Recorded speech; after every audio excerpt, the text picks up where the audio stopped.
You're very welcome to the Racing Alternatives, episode 16, and I'm delighted to be standing in for Paul here with Steve Derbyshire today, and we're going to have a lot of fun reflecting on what Patrick Mullins did. Was it legal? Was it not? Did he actually win the race because of what he did? Did it matter anyway? And we're going to go through Cheltenham clues. We're going to look at racing this weekend, which actually looks like it might generally go ahead, and we're going to talk about, in my view, what is the best Cheltenham Festival in years. Have the Brits a chance of winning the prize that they should always win, the Prestbury Cup? In my view, they do not. Maybe Steve will say they do. Steve, do they have a chance? Probably not. He's going to hate me for saying that, isn't he? They might get closer, Johnny. They might get closer. So I was at the dock yesterday, and I was talking to Kate Harrington, and basically she was kind of talking to me after we'd spoke about like a couple of flat horses. She's like, Cheltenham's way better this year. And when we went back to the days of Moscow Flyer, when Moscow Flyer won a race, the tricolour would be thrown over Barry Geraghty. And I remember that was my first experience at Cheltenham. Like, it was like watching in 2003, 2004. And I was like, we have a chance of winning a few races here. I will say, Steve, I don't get any enjoyment out of Irish domination of Cheltenham because you need British horses to actually be like to the fore, and you need a strong British racing industry. I know. Well, I agree with you. And we might have a bit of premature ejaculation this year, might we? Because Tuesday is going to look very, very good, and then it might go downhill from there. I mean, we're going to touch on the weekend racing later on, but let's take also like Cabral de Matat, who's running at Haydock on Saturday. They said it'll go to Fonwell next week. But the problem is they're saying we'll go to Aintree. I mean, that horse, I cannot yeah, get my head around that. yeah, that horse, if it turns up at Cheltenham, what is it, 7-2, 4-1? This attitude of the British trainers, okay, we're going to run away from Willie, or we're going to run away from Gordon, or whatever it is, to win at Aintree. Aintree means nothing to me. It means nothing to me. Cheltenham is where everything is at. That's why I fell in love with Jumps Racing. It was like, you ran a horse at Cheltenham because you had a chance and you wanted to win at Cheltenham. Even though it's 4 days now and you have the mares' hurdles and all this, run your horse at Cheltenham if you have a chance. Well, I think we're in agreement, aren't we? I mean, it's just, I, I suspect, I know we're going on to the weekend racing later. I backed Cabral de Matan at the start of the week on the exchange for the stayers because I just thought they're actually coming to their senses here. Because, that horse in particular should be running at Cheltenham. I mean, the only exception would be, I get it, I mean, not even John Bon. I mean, John Bon should be going for the Ryanair if he pisses up an Ascot, shouldn't he? I totally agree, and we shall see. We will talk about John later on the show. I will say, though, I must mention our sponsor, Energy Bet, is bringing the energy back to sports betting, and we need a bit of that in sports betting with all the markets and features you'd expect from a top bookie, as well as daily energy boosts on the biggest sporting events. Do you know what, Steve? We might actually start with Patrick Mullins. Now, I Yes. spoke to Patrick before coming on this show. His point was what he did in this nondescript Limerick bumper on Wednesday was that he basically took advantage of the ground that wasn't between the little kind of wailing marks, and he won the race. Now, the favourite flopped, so it probably didn't really matter that much. But Patrick has an idea. And what I love, Steve, about races, I don't like watching races, and when I look at the betting beforehand, it's already up.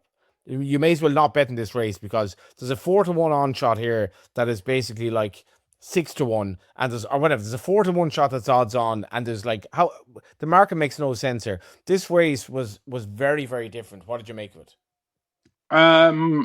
It reminded me, do you remember Willie Carlson? Yeah, well, actually, being honest, I only remember from with Claire Balding. Well, when he rode, and jockeys do it now on the old Ascot course, everyone thought he'd gone mad when he went under the trees. So he went, I don't know, 15 horsewidths wide and went under the trees. Look, if it's in the rules and he's got the brains to do it, I don't have a problem with it. I mean, you can bet your left bollock that at the next meeting they'll have a rail there. But I certainly didn't have a problem with his ingenuity. If he's got the brains to do it and he wins the race, do you know what? Good on him. It's not his fault that A rail wasn't there and B the other jockeys didn't follow him, is it?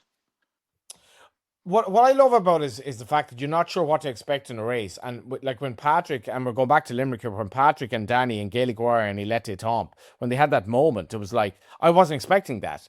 And Hmm. even though they went out with the plan, it was like Patrick said to Danny that day, do not go up my inner on that side. Danny did it. And this is sport. You want something that isn't expected.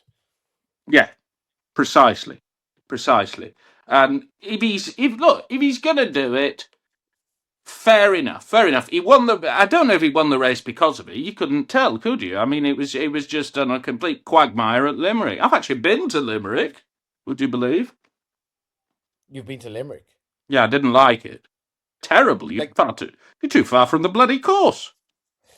I'm not a massive fan of Limerick Racecourse because I like to be. It's like a football ground. I like to be. I'd be more Loftus Road than like one of these grounds where there's a running track around it. So it's like you want to be beside the action. And Limerick for me, it was actually I think it was my first meeting I went to when I got into racing was a student preview day at Limerick in 2003. Back and front won a charity race, a prep race, and it's just like you're not near the action.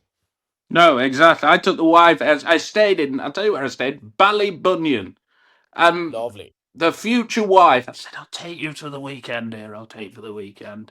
So we did Cork and Limerick in a weekend, hired a car and got completely and utterly tanked up on the Saturday. I think it was Lockinge Day. So there you go. I've been to Limerick. Tell us Amazing. about the tell us about the future wife. Oh no, she was a future wife then. She's put a ring on it now. Yes, we've got a child and things have progressed, and she's really looking forward to me buggering off to Fakenham tomorrow. Beautiful. Okay, so we're going to talk about last weekend's race in terms of Cheltenham clues rather, and I'm going to start with Nace because I love the Fred Winter. It was the one race that was brought in terms of like Cheltenham races, additional races. I just love the Fred Winter where you have these like ducking and diving, and that race at Nace. I'm not sure if you saw it, the 105 where Yeah, Highland Crystal somehow as a filly was 11 to 8. Now I'm like, how can you explain this to people? How can you explain this to people where Kilmeaden is 11 to 10 and Saratoga is sevens? How can you explain this to people who are trying to get into betting? Saratoga is sevens, and I was like, telling the lads, okay, I'm just going to back him anyway. I'm just going to back him anyway at the prices. Of course, the bookies didn't miss us, and we're talking about the Fred Winter. We're not talking about the bigger stuff, which you will talk about. But I did like his prep. The bookies haven't missed him. no, exactly. I mean, I backed genealogy a few weeks ago for the race, but there wasn't a lot of encouragement. Also, let's face it, But he is very interesting for that race. he is. But Jesus Christ, he was beaten over 20 lengths. I expected a little bit more. I thought that run at Ascot was, well, he was just never in the race, was he? And that's me putting it politely. What is it? 4 of the last 7 have run in that race. Yes, including Brazil for the same connections. Yes, I remember back in Brazil. You backed Brazil for the Fred Winter. Yes, and if you remember, you might not have seen. I wasn't there, so I was looking on the machine. He nearly doubled in price on the machine about in the last 15 minutes. I'm thinking, what the hell is going on here? He returned about 18s on the machine, And he somehow beat Gaelic Warrior. and he somehow beat Gaelic Warrior. Yeah, yeah, that was one of my better punting days. That, but yeah, What was your look biggest? What was your best winner at Cheltenham? at Cheltenham. Johnny, you're going to hate me for saying this. I would rather bet at Hexham in the week of the festival, but um, So welcome to the my bet, Cheltenham the one preview. that's I remember Fonmore winning about 20 years ago, and I won a lot of money on Fonmore winning. Okay. Well, that's 20. What is you, son? 39. 39. You're actually like 4 years younger than me, and somehow we feel like veterans. Veterans, yes, yes. They'll have a race Okay. for us, Johnny. You beat me. Just had a Okay. McDonald's for my tea. Okay, fellow veteran. What was your Cheltenham clue from the weekend? I didn't think there was. I mean, just looking over here, a Eider Nom ran well, didn't it? I'm not quite sure there's anything for that. I wasn't. I don't know about you, Johnny. I wasn't as taken with Louis Lambert as a lot of people were. He hit that flat spot. Yeah, look, a lot of people have said, well, it was Altior S. Altior used to do it, but it wasn't. But look You at know, him jumping. Look at the way he jumps. He's hesitant. He's actually hesitant. Well, I said that after Sandown. I agree. I agree. I think he'll get found out. I'm not sure. I back Cargessi 2 months ago each way. I'm happy enough with my position, I but I I wouldn't be. I wouldn't be raving about it. I feel Lulamba's this character who kind of is like, okay, you want me to race again? You want me to beat these inferior horses? I'm just going to go through the motions, and then if I actually maybe need to do it, I will do it. But if he does take on Cupbeck de Boards and potentially Romeo Julio, the arc is going to be insane. And I will say one thing for Cheltenham: the fact that they've gotten rid of the intermediate race makes it a lot more interesting. But he's not a natural jumper. No, he's not. I agree with you. I didn't. There were people raving about it after the race, and I certainly wasn't.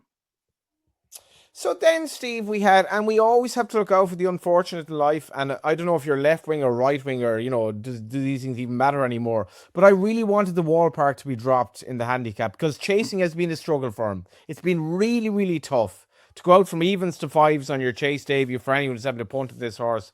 And in fairness, when he ran second to Oscar's brother with the same owner, I did feel that he needed a little bit of help. What did you make of it? Um, well, I don't think the British handicapper missed it, did he? Or He won't shouldn't. do. He shouldn't do. And I think he'll be rated. I think they'll put him on 146. Um, Look, he You fairly. reckon so? That'll be Yeah, of interesting. course he will. Of course he will.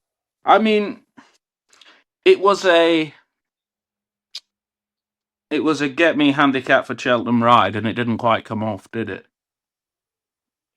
I I just find this whole thing a little bit frustrating. It's like if a horse is and I do feel the stewards in Ireland they don't look at the betting. It's like if the betting doesn't make any sense in terms of like all our knowledge of these horses, which the Wall Park has been over fences, the handicapper should be apt to say, "I'm giving them another run. I'm giving them another run. I'm giving another. I'm not going to give you a handicap mark because it just doesn't add up anymore." So it's like whatever the connections are, the Wall Park should not have been dropped for that run on Sunday, in my view. Yeah, correct. I mean, the steward in Ireland, the Burns debacle. Oh dear, oh dear. I was at Dundalk yesterday, and it's sure coming up to me about my coverage of it. But I digress. We're gonna move on. Prestbury Cup. Have you a chance? No, but No chance. there's no chance the Brits will win it, but there may be, to use a George Osborne term, green shoots in that I Mm. think we might get a little bit closer because, as I say, the first day could be fantastic. You start off the Hendersons might well win the Old Park Star might well win the Supreme. I'm not particularly into Lamba, but mathematically we'd have a bloody good chance with What that. do you, what do you make the supreme favorite? Actually, I'm going to sound like a right smart ass, but I have said it before on this show. I backed him after Cheltenham at 16. Um, the time figure for Haydock would suggest what did he? I got him to about 154, right? That's there or thereabout. I just wonder if there is something on your side of the Irish Sea that's going to come and do me. I don't. okay, I don't think he's a banker. Put it like that. okay. That horse that won at Newbury on Saturday, that's sober glory. I mean, the only way that is even remotely competitive is in a bog, isn't it? So before Christmas, right? Apparently, Patrick Mullins' supreme horse was leader at Alia, right? He was tanked to Christmas, like really well beaten. Okay, so the Willie Mullins supreme horse was beaten, but is now essentially 20-1 in the place to win the Supreme because Bambino Fever is going to go down that stupid mare's novice hurdle route, which shouldn't happen. So you have El Kairos, who's very, very fast, but has something about hurdles, I would say, at this stage. Like the last day, he's whatever, he's tens on, and he still has the jips at the last, right? So you have Old Park Star, Talk the Talk. I like Talk the Talk 100%. Mighty Park, my daddy Paddy, wouldn't necessarily give up on him. Willie Mullins, Supreme Novice Hurdle horse. His top horse for the Supreme Novice Hurdle, who couldn't be pulled up by Paul Town the last day, is 20-1 in the place, Well, pile in, pile in. in my view. Okay, what else do you like at Cheltenham? Well, you're probably going to say I've gone mad. But I've never met you before. So how well, come you saying might the say I've difference? gone mad after this. I wouldn't be surprised if Poinros ran well in the champion hurdle. To be honest, I think there are You like that. Poneros. Yeah. You're of the opinion that Tony Bloom can do no wrong. Like everything this man touches is gold. No, I'm of the opinion that brighter days ahead doesn't go round Cheltenham. Don't agree with Um, you. the new one, that I think that needs further. Golden Ace would be a god awful champion hurdle if she won again. And you just start going through. Constitution Hill's clearly got issues and shouldn't be up to it at that age. And you start going through Poneros them. handles Cheltenham. He handles Cheltenham. He'd Yes. never jumped a hurdle before and he wins the triumph. You cannot do this. If you back Lulamba in that race, how can I be done by 100-1 shot who's never jumped a hurdle before? Yeah. And at that price, and I didn't think it was a bad run at Leopardstown. I mean, Not at all. clearly, it was just a nice amble round, get him right. What is he, 20? I mean, each way, I think that's fair. I tell you one thing, son. The horse that I fancy was actually behind him in that race, Anzadam, right? So Ruby Walsh says before the race he needs deep ground. I totally disagree. He needs a strong gallop. He's an authorized horse who needs like a proper gallop. And I remember getting the trumpet out here tipping Sublimity all those years ago because he needs a strong gallop in the race. I'm not sure we're going to get a strong gallop in this race. I feel the Anzadam you will see in Cheltenham will be more in tune with the Anzadam you saw in the Fighting Fifth in a messy races kind of seasonal debut. I think he actually will come alive and at the prices. And I will say one thing, I hate saying I think as a pundit because what I think is irrelevant. It has to be backed by facts. But my suspicion is that Anzadam, the best will be seen of him at Cheltenham off a strong pace. Well, I think we're probably on the same page in that there are holes in those at the top of the market, aren't there? What did they do with Constitution Hill? Just run him in the chat. Look, run him in a hurdle race. Don't be bringing him a Subtle for the Friday night lights. Like, run him in a hurdle race. What are you doing? He's a Well, hurdler. He's by Boo Brazil. He's not a flat horse in any shape or form. Well, I agree, but let's just say, Johnny, let's say and I hate this anti thing about jump racing, right? But let's just say, I think we'd agree that there is a chance he could fall at Cheltenham. And if that happens and he dies, if that reduces the life of national hunt racing, which may well not exist, when we're old and going for our pension books, and we'll just have to scuttle around the old weather. You'll be at Dundalk, I'll be at Wolverhampton. If that reduces the shelf life, I mean, there's almost an onus of Henderson on the sport not to run if something like that happens. Jesus Christ, is that your concern? Like, is that your concern? Yeah. So we have a meat industry where basically animals are bred for slaughter. Then we have thoroughbred horses who are the best looked after animals basically in the whole world, We're not and talking to that's your rational concern. people here, Johnny. No, we're not talking. But who are these rational? We don't need to be talking to them. Like, we have our sport, and we need to be dealing with the persons who absolutely matter, as opposed to these faceless people who will never have any interest in the sport. Yeah, but it gives them easy oxygen. That's what my concern is. Now, let's just say that happened at Cheltenham, Johnny. Constitution Hill comes down and then suffers with his life. Can you imagine the papers the day after? It certainly won't be about, Amsterdam or Poinross if we're right, winning the champion hurdle. It'll all be about Constitution Hill and what a terrible barbaric sport racing is and what bastards we are. Them's the facts of the matter. While all of these people eat their chicken fillet rolls or No, eat no, I pork that's know, like, I know the yeah, 100%. hypothetical. The I hypocrites. would. I remember being at Cheltenham a few years ago, and the BBC led with Cheltenham cutting down on its fatality rate. I was like, so the big day of our sport, and you're talking about like a small number of horses who might pass away in a horse race, as opposed to meat industry. Okay, we're going to move on to the next point, and I think myself and Steve Derbyshire are on this. So the Racehorse Owners Association's racehorse rankings: Cartmel last, York first. Now I have been to York. I absolutely loved it. I loved York City. I loved the people I met. I loved how egalitarian the course felt. I loved that there were people on the infield paying like 7 nicker in. I loved that it was a Friday and there were 8,000 people there for a quiet meet. I have not been to Cartmel, but you have. I have, and I went to the owners last year.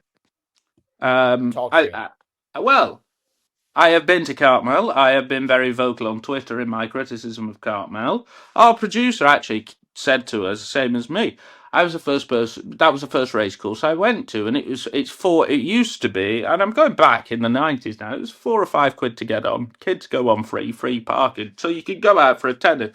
If you apply inflation to it, that would be £20 for a family now. You're closer to 50. I think you're just under £50 plus a five or a tenner to park your car. Okay. These people who run Cartmel are just majorly out of touch.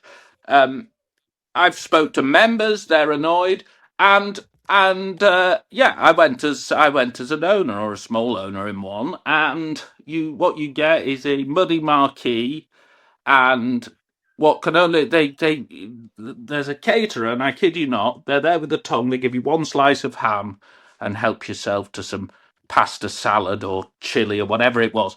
It was crap, and I'm not surprised they're there. So I I think I did actually. The lady at Cartmel did come up to me in the middle of Cartmel and said, "Well, how do you think we can increase the crowd?" And I just said, "Put your prices down." She then rang me up. I said, "Well, I'll have a meeting with you and a bookmaker." Never happened. Just didn't listen to us. Would you believe it? The prices have gone up again for some fixtures next year, so they're a total disgrace. Just at the other end, yeah, I've been to York many times. I don't particularly like the place because What are you I mean, talking about? Like, sorry, it was my experience as a British racecourse. How could you not like York? Sorry, son. it's probably because everybody else bloody like. I mean, I'm going to fake them But you tomorrow. can't just be anti everything. You can't be like, oh, everyone else likes it. So like, I'm not sure I'm a fan of pop music because normally it's like, well, if everyone else likes it, it's crap. But you can not like York, son. Well, I don't have a particularly good record punting there. I think that might have something to do with it. I know that sounds bad, but it's just too big and too. I'd much rather go to Hexham or Fakenham or Kelso. I'm at Musselburgh. So Musselburgh would be nice. I much prefer going there to York as a What race Irish girl. Yeah, what Irish tracks have you been to? I've only been to three. I've been to the Old Curragh, Cork, and Limerick. Wow. So you need to go to, well, obviously Leopardstown, Ballinrobe, Galway, Naas, down Royal, down Patrick, Somebody told me and Sligo. Sligo's beautiful. It's, Mm. but the mad thing is, Steve, like if you're an American racing fan and you have like a left-handed oval, flat racing, that's it. So if you go to Ireland, then you have all these like left-handed, right-handed, undulating, like a place with these mad mountains in the background. You have so much going on. It's like and jumps racing. It's like we have everything. We actually have everything. Yeah, yeah. I mean, somebody actually told me, you're not going to like this. So they did all the Irish racecourses a few years ago, and they said Killarney's overrated for what it is. There are much nicer places, apparently. Killarney is Killarney and Kerry, the Kingdom of Kerry, is basically one of my favorite places in the world. And Killarney Racecourse, I did have a leg of a horse who won there one time, and it was magic. And just to see that backdrop, and like it's always changing in terms of like the clouds and all of that. Like I did love that, but in terms of British racecourse, I've been to, for me, York was, and it was just the city of York and the history and like the old cities and the old towns in England wipe the floor with the old cities and towns in Ireland because there's just so much more history involved. So we're going to move on to the next thing, the Eider Chase at Newcastle. Now I do like a staying chase. This is tricky. So we're talking way in advance here. We've potentially seen a couple of Irish runners. Intense raffles. I'm like, okay, he was backed into 9-1 the Thyestes, and in fairness, the ground was actually unraceable in Thyestes, and maybe it wasn't his thing, but he does need soft ground. He's down to 148 now. This horse was like on the cusp of, in my view, potentially being a national horse at one point. We potentially have Bodhisattva as well from John McConnell's yard. I found this quite tough. Help me out here. Well, I'll help you out. So, I hope Beautiful. Sarah Bradstock tunes in every week, obviously. Mr. Vango was so the shape of this race is solely down to Mr. Vango because Mr. Vango has a lofty handicap rating and therefore several horses could come out the ways. But the music out of Sandown was the horse suffers with corns, and he was dreadful. It What's was corn? absolutely. What's corns? I've Explain that no to me. idea. It sounds good, doesn't it? It's some veterinary condition. But you can't say he suffers with corns and just expect us to know what that means. What is it like? I mean, it's a 5-letter word. Well, corns is some. I mean, I'm not. There we are. In fact, I brought it up on my screen. There you go. It's some infection in the hoof. There you go. I didn't There know you it go. either, but it sounds good, doesn't it? There, look at that. Isn't that Okay, talk to beautiful? me. So, on the assumption Mr. Van Gogh doesn't run, which I don't think he will, I have been back in Knocknall all week at Number Aldsworth. 22 in the handicap with form of 0p05p. I love it. I love it. You might love it, and I'm going to try and explain to you why. He won the race last year, so there's your starting point. And he won it off 117. He's off 118, assuming Mr. Van Gogh doesn't run. They then went to the Midlands Nationals too soon after. They then ran in the Whitbread out the weights. Well, no chance. They then ran in the old Rowan over 2.5, no chance. And they pissed around in 3 hurdles and have got the handicap mark down to 118. If you watch him in this last year, I mean, he's seriously well in. I suspect they might just have plotted him at this. But Mr. Van Gogh could spoil the party, so don't bloody run, Sarah. Well, I mean, Sarah, there's a corns issue, and we actually know what that means now. So, Sarah, don't do it. Just don't do it. Five Well, he lengths has in got the Sarah, five. Midlands as well. I mean, it was so bad at Sandown. Surely you wouldn't go, 3 weeks after to the Eider, would you? Surely not. Energy Bet is bringing the energy back to sports betting with all the markets and features you expect from Top Bookie, as well as daily energy boosts on the biggest sporting events. And visit energy.bet to get involved.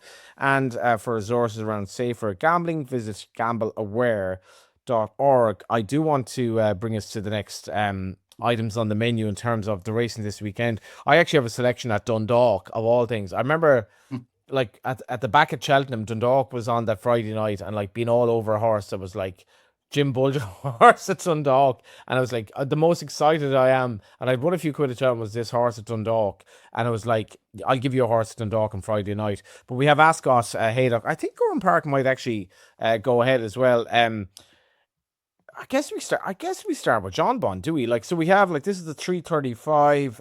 He's taken on Eberstone and Pigdory, and like the funny thing for me is Steve, like he's okay, so he steps up to 2 mile 5. I actually think this will suit him. I think the form the last day, and again I'm saying nobody cares what you think. Give me something to back it up. The form the last day isn't worth pants. I think it's rubbish form. The horse. I agree with you, and people Yeah. eulogizing about it. Now for it was like 2 horses. It was like 2 drunks coming out of a bar. It was like, who gives a like the favorite's gone. It's a terrible race. Like it was all the marvelous John Bond. John Bond's a great horse. Like he's a really good horse. He's not a superstar. Is he an 8 to 15 shot? Well, I think he's just lost some speed, hasn't he? He probably is, isn't he? I mean, I agree with you. I think he wants 2.5 plus now. I think Nicky should have probably had a tilt of the King George with him. I think that would have been interesting. I mean, he's getting on now. Be 10 when he gets another chance. I think he's more solid than Pic Dory. I think he's a better horse than Pic Dory. It's like a pensioners race, isn't it? It Yeah. really is. I mean, it is just begging for something to come through. So, Yeah. yes, I think he'll win. I'm not having a bet in the race. Yeah, I do feel at this stage is like I remember like good horses stepping up. Moscow Fire was actually good over 2.5 and he stepped up and tripped back in the day. But we have the Renaissance as well, which so we have Thomas Moore taking on the Jukebox Kid for Ben Pauling. Like he was a Jukebox Jury horse as well, which is quite interesting. And this is an intriguing little race. I'm kind of not sure where the staying division is at the moment in terms of these novices. But what do you like?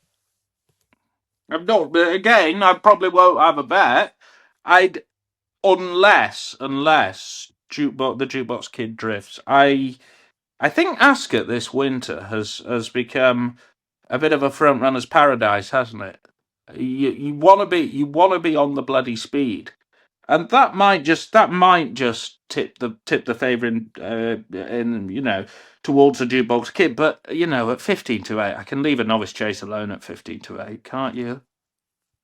I mean, I Okay, know so there's let's only talk about the. four. I'll give you something at Ascot, should I? Okay, let's go ahead. Okay, so I am backing two in the what is it? The handicap hurdle. I was at your talks to when. By the way, I should mention Active Authority. I think Active Authority would be very interested for a festival handicap, and they would be stupid to win this race. Absolutely stupid, because don't forget it was second last year. So, but you're advocating trying not to win. I'm saying if they want to win at Cheltenham, it's not in their interest. I'm not advocating it. I'm just telling you how I think they may. How if I wanted to win at Cheltenham, I would probably do Okay. that. I What do you? Okay. Now you might say, well, lighter Hereford form. It sounds absolute shit, doesn't it? You normally, but Light Up Our Days was third behind Come From Nowhere back in December. Alistair Ralph is a very, very good trainer at this sort of level. His record, by the way, and the Scottish Cheltenham Trials meeting, it's something daft like about 80%. So when he's got one, they can win. Now that was off 117 that day from Came From Nowhere. Subsequently, it's now rated 132. Came From Nowhere was 3 lengths in front of Light Up Our Days, and I just think they probably saved him for a race like this. And I think he can go. He's only 7 years old. Soft ground is fine. It's going to be soft at Ascot, and I thought 15-2, 8-1 was fair enough. I've thrown a couple of quid at Camaxos just because I could see Lily going straight from the front and Might Appreciate going back over hurdles. I was at Uttoxeter when he ran last time, and I think he should go very, very well indeed. Okay, let's get to Haydock. Actually, very interesting run on the juvenile hurdle. Manlanga, it's a filly by Maxios, who's gotten some very good horses. And we'll see, like, I don't think fillies necessarily have a good record in the Fred Winter, but see what the plan is with her. Then we have the Rendlesham. You mentioned Calbrandu Matan. Talk to me. I think Cabral Duma. So Haydock are inspecting at 8 o'clock Saturday morning. I was on the phone to Dan Cooper for about 15 minutes tonight. He said, we've got a BHA inspector walk it with me today. It is soft with a few good to soft patches. It isn't Haydock heavy. That probably favours Cabral to Matam. I think if he pisses up here, they have to go to Cheltenham, and I think he might well piss up, to be quite honest. Don't you? How long do you need to? How long do you need to talk to a geezer about the ground? Well, it was about that. There's an inspection at 8 o'clock on Saturday morning, isn't there? There's all sorts of things to discuss. We were reminiscing about when Kirkland missed out all the fences on the back in 2019. So there you go. Interesting. Anything else at Haydock? Well, yeah, I'll be there on Saturday. What a great weekend this is! Fakenham, Haydock, Musselburgh. What a time to be alive. And Gorn. Well, that's where I'm going. I'm not going to Goran. I think in the old Greenhalls, which is now, what is it, the Grand National Trial, I backed Deafening Silence a few weeks ago at 5. I am very happy with my position.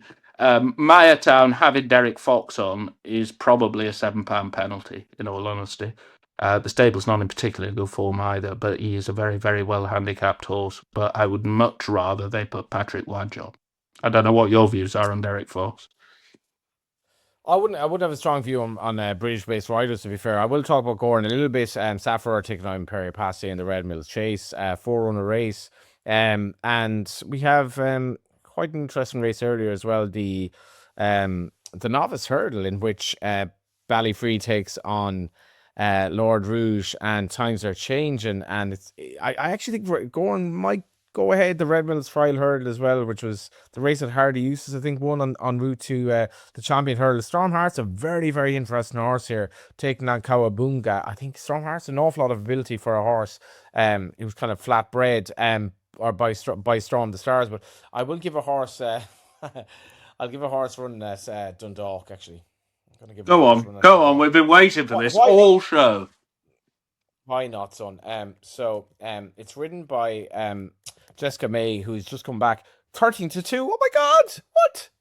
It's 13-2 with the prices here. In the 428, it's not even an even lead. Sorry, it's the first race Dundalk. The 428 at Dundalk Friday has Singa. I was there on Wednesday. Did everything bar win against a horse that was a blot. Jessica May takes off 7. Will run from gate 8. Just has to run its race between the first 3 and is quite straightforward. So I'm looking forward to Hasinga actually. And yeah, for the race in the weekend, I'll probably be quiet enough. But so the good boy Adam did tell me this is going to be out before Dundalk starts. So what's your nap for the weekend? What's my nap? Ugh. I didn't like. I'll go that Alistair Ralph horse I talked about, but I'll give you one at Wolverhampton, which is of course Britain's friendliest Beautiful. racecourse. I'm there every week. I I was think. there one day. They had craft beer. This is about 5 years ago. I had a Well, they runner. don't bloody Get have a it now. Let me tell you, they just empty somebody's catheter and put it in a pint glass for you. But nevertheless, Nevertheless, Black Tango in the 7:15. I thought the run at Lingfield last time was all right, and I thought he could win a race like this. It's just the first start for 2 months. Tom Dascombe knows his onions. The problem is he's been bloody back tonight. I mean, it's showing. What's it showing now? It's 7 everywhere. So there you go. I'll put Black Tango up at a price. But it was beautiful. a I bigger love running price earlier. prices. But nobody can get on the bloody I night tell you, before. So I why are tell we you, talking about it? I find that so tough when the price is gone. Even though the price didn't really exist, I still find it tough that, like, if it were 16s and now you're trying to back it at 8s, I do find that tough. Now, if you are enjoying the show, please consider leaving us a review. It really helps other people to follow us. Make sure to subscribe so you never miss an episode. And do you have a question for us to answer for a future episode? Leave us a comment or send your question to theracingalternative@gmail.com for a chance to be featured. And we will be available on all major podcast platforms and YouTube. So do give us a follow. And we'd like to thank our sponsor, NRG Bet, for sponsoring this podcast. NRG Bet is bringing the energy back to sports betting with all the markets and features you expect from top bookie, as well as daily NRG boosts on the biggest sporting events. Visit nrg.bet to get involved. And for resources around safer gambling, please visit gambleaware.com. I want you to actually email us and give your best bet as to where me and Steve will meet. Will it be Yes. late? Will it be Laytown in September? Will it be Cartmel? Will it be York? Will it be Cheltenham? Where will it be, Steve? Could be Bangor on D. Never been. Never be. Oh, it's great. No stands at Bangor on D. The only course in the country with no stands. There you go.